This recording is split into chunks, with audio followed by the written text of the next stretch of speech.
आज कोई बेहतरीन यूनिवर्सिटीज़ की बात करे तो दिमाग में आते हैं ऑक्सफोर्ड, येन और कैम्ब्रिज जैसे नाम। लेकिन एक कमाल की बात बताऊं, करीब 1500 साल पहले कहानी कुछ और रही थी। क्योंकि तब भारत में थी एक ऐसी यूनिवर्सिटी जो आज दुनिया की सबसे पुरानी यूनिवर्सिटीज़ में से एक है, नालंदा।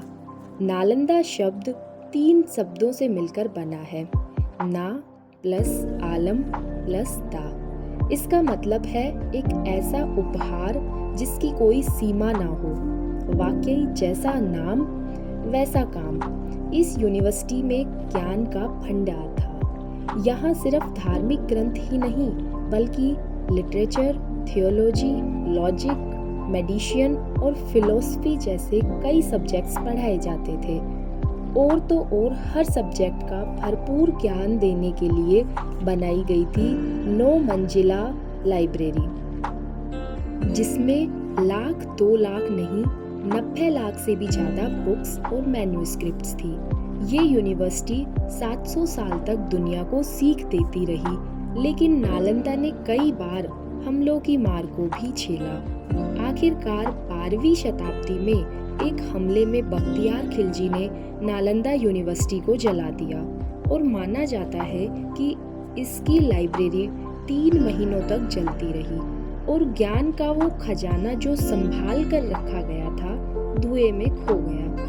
उस वक्त जब नालंदा कई बुलंदियों को छू रही थी, वो एक महाविहार यानी विशाल बौद्ध मठ का हिस्सा थी, जिसके खंडर आज भी 57 एकड़ में फैले नजर आते हैं। कुछ रिकॉर्ड्स के मुताबिक नालंदा दरअसल आम के बगीचे पर बनी थी, जिसे 500 व्यापारियों ने गौतम बुद्ध को तोहफे में दिया था। पर आर्कियोलॉजी के हिसाब से नालंदा को 5th सेंचुरी BC में गुप्त काल में बनाया गया था। उसके बाद गुप्त काल में इस जगह का और डेवलपमेंट हुआ और ये एक विहार से 7वीं शताब्दी तक महाविहार बन चुका था। अलग अलग दौर में यहाँ कई महान टीचर्स ने पढ़ाया, जैसे नागार्जुन, बुद्ध पालिता, शांत रक्षिता और आर्यदेव। और जानते हैं स्टूडेंट्स कौन थे? चाइनीज ट्रैवलर हुएंगसांग जैसे ट्रैवलर जो दुनिया भर से यहाँ खींचे चले आते थे।